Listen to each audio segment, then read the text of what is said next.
Come after me, call me names, I don't care. Call me what you want, go down that rabbit hole, whatever.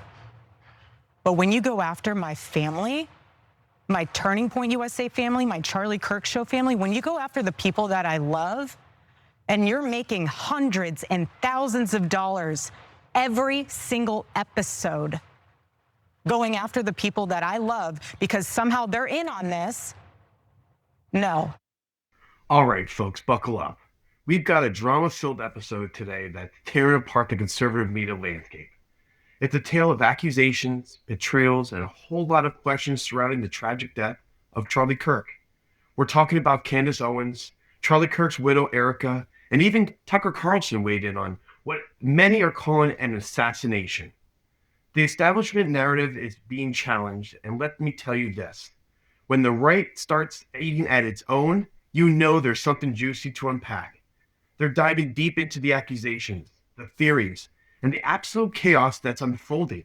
And trust me, you won't want to miss a single moment of this truth-seeking journey. Get ready for some hard truths, and maybe a few laughs at the absurdity of it all. Let's find out the real truth. Today, Erica Kirk, the widow of Charlie Kirk, absolutely shredded Candace Owens on Fox News. Now, she didn't use Candace Owens' name, but it was pretty obvious to pretty much everyone that Owens was the person that she was addressing. Now, as you all probably know by now, Candace Owens has been investigating, the assassination of Charlie Kirk for weeks now. And meanwhile, Tucker Carlson is also weighing in on Charlie Kirk's assassination for the first time. Well, not his assassination per se, but the FBI's official narrative about the assassination. But before we get to all of those details, Cenk, your 2 cents? Yeah, I have sympathy for both sides because I get what Erica Kirk is saying there. If we were besieged like that, I'd be bothered by it. On the other hand, are we not allowed to talk about the topic at all? So I'm curious where the boundaries are for discussing this issue, because it's not just about her, it's about the country. It is, I totally agree with you on that. And from what I've gathered, watching Candace's show to kind of figure out what she's trying to say about, her thoughts or her theory about the assassination, she hasn't pointed fingers at too many people specifically other than members of Turning Point USA. That is probably the clearest through line in her episodes, where she feels that Turning Point USA has betrayed Charlie Kirk, okay? Yeah. Now, she doesn't say Erica though. No, she hasn't said Erica. Wow. Okay, so let's slow it down for a second, all right? So right out of the gate, we're seeing the conservative movement do what it seems like it does best nowadays, which is eat its own. It's like political version of Hunger Games, except instead of battling for survival, they're battling for narrative control and who can get the most conservative or most truthful. You've got Erica Kirk, who is understandably grieving and trying to protect her husband's legacy and his team. And then you have Candace Owens, who, for whatever reason, feels compelled to dig into what she perceives as a hidden truth, even if it means stepping on some very sensitive toes within the Turning Point USA family. Really. And let's be real. The idea of Turning Point USA family is a powerful emotional appeal. But is it a true family? Or, is it a well-oiled political machine that's now experiencing a very public, very messy internal dispute? When you invoke family, it suggests an unbreakable bond. But history shows us that political alliances, no matter how strong, can fracture under pressure, especially when money, power, and differing versions of truth are on side of the table. Look at right now is Marjorie Taylor Greene and Donald Trump. She was a huge push for the MAGA movement. And now she's literally bailing out of her own elective chair and running away from Trump because she feels like she's a quote unquote battered person. The host mentioned Candace making hundreds and thousands of dollars while questioning Turning Point. It's a subtle jab suggesting motive, but isn't everyone in the media ecosystem from the host to the guests making money? It's a business, folks. We're making money out of this. So to suddenly imply that financial gain invalidates a person's quest for truth, especially when the truth might be uncomfortable for established players, feels like a bit disingenuous. It's the classic follow the money argument, but it can cut both ways. And there's a public figure defense. If you're a CEO, you're fair game. You know, anybody can do anything they want to you, which is honestly, complete bullshit. It's a harsh reality, but there's a kernel of truth to it. When you step into the arena, whether as a political operative or a media personality or a spouse of one, you open yourself up to scrutiny, no doubt. But it doesn't mean that you deserve to be dragged through the mud or have your grief questioned. That's not something that you can argue about. Absolutely not. But it does mean that the narrative itself, your sole narrative, something you are in control of, especially when people perceive inconsistencies or unanswered questions. It's a brutal lesson in the public eye, and it's one that many in the conservative movement, ironically, often dish out themselves. The question is, can they take it when it's aimed at them? Because we all know in the conservative movement, they can all attack as much as they want, but they eat it as well. Yeah. Honestly, she addressed Erica Kirk while appearing on Russell Brand's show, I believe, where she said that, look, why would you, I'm paraphrasing by the way, and we don't have that video, so please find the video for yourselves because I don't want to like put words in her mouth. But she was essentially saying, look, if you put yourself in the position of CEO of Turning Point USA, that is a difficult thing to do because now you're a public figure and you're gonna have to deal with things publicly, right? Yeah. I don't know if that's what set Erica Kirk off to the point where she wanted to address this on Fox News, but she addressed it. And so here we are. Now, let's start by watching more of her appearance on Fox News and then we'll take it from there. My team are not machines and they're not robots. They are human. We have more death threats on our team and our side than I have ever seen. I have kidnapping threats. You name it, we have it. And my poor team is exhausted. And every time they bring this back up, what are we supposed to do? Relive that trauma all over again? They watched my husband get murdered. I have no idea how I would have reacted if I was there that day. And thank the good Lord that I did not have to see that happen. But my team, they are rocked to the core. So why every single day do they have to be dragged through the mud, analyzed, hyper-analyzed? So, how do I put this? Look, I don't know what the truth is when it comes to Charlie Kirk's assassination. What I do know is there are certain things that have come out. Like for instance, we've already talked about the weapon that was allegedly used in the assassination and how that bullet in every case would go through the neck. There'd be an exit wound. But allegedly, there wasn't an exit wound because Charlie Kirk has an amazing, super strong, healthy neck. Yeah, that's not a thing. Yeah. They got to stop saying that. So they do need to stop saying it, but they are saying that. So that's one thing. Okay, again, hold on a minute. Charlie Kirk has an amazing, super strong, healthy neck. That's why there was no exit wound? Folks, I'm sorry, but that's not just reaching. That's performing Olympic level gymnastics with logic. That's ridiculous. There's no such thing as that. We're not going to the conspiracy theorists of what JFK went through. I mean, slow it down. I mean, we're not talking about the Incredible Hulk here. This isn't a superhero movie. It's a real life tragedy. And when you start throwing out lines like that, you immediately lose all credibility. It actually makes you wonder if they think we, the audience, were born yesterday. This is precisely why people struggle to trust officials' narrative, or even narratives pushed by those who claim to be on our side. When you present something so demonstratively absurd, it doesn't just make this specific claim unbelievable, it casts a shadow of doubt over every else you're saying. It's like trying to convince me the sky is green when I can clearly see it's blue. My immediate reaction isn't to wonder if I'm wrong. It's to wonder what you're trying to hide or distract me from and what you're trying to hide in general. It's ridiculous. And let's not forget about other tidbits dropped here, like Kash Patel supposedly freaking out about investigating Egyptian flights. These aren't just some random anecdotes. these pieces of a larger puzzle that contribute to a persuasive distrust in our institutions, particularly the FBI and the CIA. We've seen enough examples over the years, from Fast and the Furious to the FISA abuses, to know that our federal agencies aren't always paragons of truth and transparencies. When they actively shut down investigations or present questionable facts, they erode public trust, and then they wonder why people turn to alternative theories. The problem isn't always that people want to believe conspiracy, it's that the official story often has more holes than a block of Swiss cheese. Our government needs to start telling the truth all the time, and not when it suits them.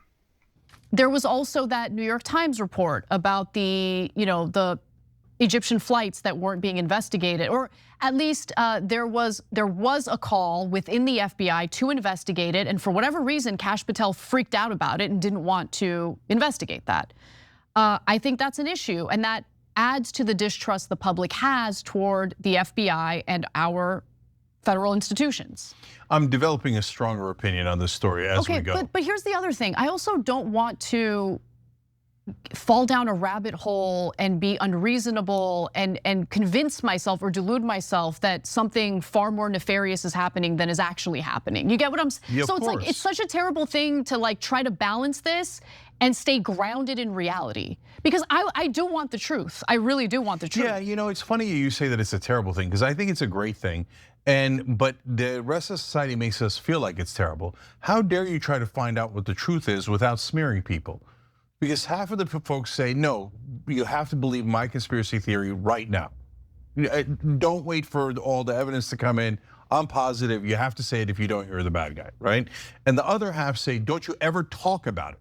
If you even think about it, it's illegal and terrible and unacceptable. No, my position is, yeah, let's talk about it without jumping to conclusions and assuming the worst in people, et cetera. Right. But if you tell me, no, I don't need any further evidence, the government says it, or even Erica Kirk says it, sorry, that's not good enough. That's not a thing. Yeah, but at the same time, I also understand her perspective. Look, there's a lot of stuff online about how, she's not grieving properly enough for me. Like, no, I hate that stuff. I hate that stuff too. Yeah. And what does that mean? How do you know how to grieve? Has your husband ever been assassinated? So no, I don't accept that at all. Okay, so as I mentioned earlier, Tucker Carlson has published a video about the investigation into Charlie Kirk's assassination.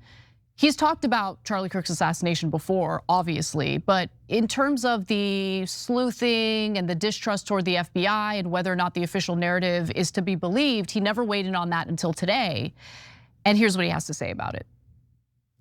Candace Owens, I've known a long time. I love Candace Owens. Erica Kirk, I've known since she was dating Charlie Kirk, and I love Erica Kirk. And I think these are all really, really decent people. And so it's been my desire for 3 months not to get involved in any of this. And in general, to think to myself, anybody who is earnestly searching for the truth, I'm not going to criticize. Again, no matter what track they're on. And then the other day, I had like a 3-hour conversation with Theo Vaughn, and it was not about Charlie Kirk or anything related to it, but that topic came up. And I said, in effect, I don't trust the FBI. And that gave some people the impression that I was, accusing them of being involved in Charlie's assassination. And of course, I wasn't. Of course, we shouldn't invent theories to discredit the FBI, but it's not enough to have government officials tell us, well, this is the truth. We have a right, probably an obligation to say, well, can you prove it? And if you can't, I don't have to believe you. And look, there's some in the audience who are like, why do you care what's happening on the right? Let them eat each other, who cares, right? I do care actually, because think about the official narrative. The official narrative is that Charlie Kirk was gunned down in cold blood by a deranged leftist. And that might be true. But it's weird that Tyler Robinson went from, being a good student, a good kid, living a great life, a conservative family, to suddenly being someone who's so driven by his ideology and his politics that he's gonna gun down someone in cold blood. I don't know, it might be true. But I don't begrudge anyone who questions the narrative, and we should know the truth, right? Because if there's a false narrative being pushed involving a politically motivated assassination that's targeting the left, honestly, like the assassin was a leftist and the narrative is targeting the left, we should want to get to the bottom of that. Yeah, so a bunch of things about Tyler Robinson. I don't know what happened, but there are a couple of things I do know. So first off, if Tyler Robinson doesn't show up at trial, he definitely was not the killer, okay? So that's clear. Same thing I said about Epstein. I said, I don't know what happened. I don't know if he hung himself or if somebody killed him, but if the video camera in the hallway in front of his jail cell is not working, then they killed him. Okay, and so it turns out the video camera in front of the cell was not working and the guards were off and his roommate was removed. They definitely killed him. And if you say to me, no, you have to trust the government like a moron, I say, no, that's for you. That's not for me. I actually can think and I could put 2 and 2 together and I don't need the government to spoon feed me horse crap, okay? So number 2 thing that I know, sorry, Anna, did you want to say something? No, I just wanted you to clarify, but I think you made it clear that you mean if he doesn't show up to trial because he died of suicide. Yeah, I mean, I read the other day, somebody said suicide watch. I said, no, he's not on suicide watch, is he? So I looked it up, he's on suicide watch. Oh, come on, guys, come on, no. If he commits suicide, by the way, he's in isolation where they've taken, I also read into this, a great number of precautions to make sure that no one in that cell can commit suicide. So if somehow magically a sheet is smuggled in and the camera's off and the thing and this and the other thing and he doesn't show up, no, then it's definitely not him, okay? Right. Let's also just say him being on suicide watch doesn't necessarily like prove anything. That's right, because they do that with guys in isolation pretty regularly. So we don't know yet that part, okay? So number 2, another thing I know, are patsies sometimes used to commit a crime and they're egged on by intelligence agents, et cetera? Well, I was just talking to we had a guest on The Revolution the other night who's worked at the State Department and worked with like identifying terrorist groups, et cetera. And I asked him about it. He said, oh yeah, of course, people use patsies all the time, right? It's not that they didn't do it or they don't exist. They find the people who are vulnerable, who might be headed in that direction or have some proclivity. Yes. And then they encourage until they do it. And then they go, oh, well, go look at that, golly gee, right? That does happen, yes. So did that happen in this case? I have no idea. Has that ever happened before? Or is that some sort of conspiracy theory that's never graced this earth before? No, it's definitely happened before. So is that a possibility? I guess it's a possibility, why not? And so the why not part, Anna, always comes back to, how dare you not trust the official government narrative? And I've lived with that my whole life. If you're on the right, you actually have to deal with that less. On the left and in the middle, we're terrorized by the establishment bullies on our side who are constantly like, oh, you don't believe the official government story? What kind of monster are you? No, I've seen the government lie 2,000 times. No, I don't automatically believe them. They have to prove their case. Wait a minute, are you an American or are you not? In America, we prove our case. We don't just go, he's guilty, he's innocent, just because the government said so. This is where I say, preach, girl, preach. This is exactly it, folks. This is the core of what it means to be an American, or at least what it should be. We are not a nation of sheep, blindly accepting whatever the authorities tell us. Our entire history is rooted in questioning power, challenging the status quo, and demanding proof. Just because the government says so is for the authoritarian regime, not for a free republic. How many times do we need to be lied to before we learn our lesson? From weapons of mass destruction that never materialize to the FBI's questionable surveillance practices? The government hasn't given us ample reason to be skeptical. It's not paranoia, it's pattern recognition. When they tell us, trust us, often what they really mean is don't look too closely because you might find something we don't want you to see. And frankly, after decades of seeing the curtain pulled back, it's our civic duty to pull it back again and again and again. The host brings up the Patsy scenario. And while it sounds something out of a spy thriller, let's be honest, it's not some wild, never-before-seen conspiracy. Intelligence agencies, both foreign and domestic, have a long documented history of manipulating individuals, encouraging extremism, or even setting up vulnerable people to achieve their objective.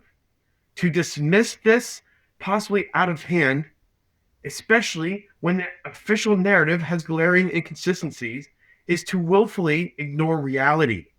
It's not about saying it happened in this specific case, but about acknowledging that it could have happened, and therefore we have a right and an obligation to investigate. The double standard is ridiculous. When the left questions institutions, it's speaking truth to power. When the right does it, it's conspiracy theorists or undermining democracy. Give me a break. The truth doesn't have a political party. If the government story has holes, whether it's a political motivated assassin or anything else, then we as the citizens of this country have every right to demand answers and to question the narrative without being demonized. We have every right to question our authority, or the authorities. We're really looking at what is truth and what is bullshit. It all comes down to the fundamental principles of truth and justice. In a courtroom, that's all that matters. That's what the prosecution and defense are fighting the whole time. We just want to find out what it is. And what means the most to us in America is understanding our weaknesses and our strengths and working on our weaknesses and really, really show our strength. And that is what makes us the USA. Yeah, and just going back to Candace for a minute, I also kind of understand her ire toward Turning Point because she knew the truth about Charlie Kirk's, ideological evolution in the last few months of his life. And she felt that Turning Point was trying to hide that from the public, which is why she released those the text exchange in which Charlie made it clear that he was, being bullied by Zionist donors and that he was mad about it and said it left him with no choice but to, leave the Zionist movement, or at least advocating for it. All right, folks, this, as you can see, is far from over. The questions surrounding Charlie Kirk's death is absolutely crazy. There's conspiracy theorists, there's accusations, there's evidence, quote unquote. We have no idea. The internal battles within the conservative movement's crazy, and the ongoing distrust of official narratives are only going to intensify. What do you think? Is Candace Owens genuinely seeking the truth? Or is she just stirring the pot? Or are the officials' explanations enough? Or do we have the right to demand more answers? Let me know in the comments below. Thank you for watching and listening to our video. Please like and subscribe to our channel. We will talk with you the next time we need to uncover the real truth.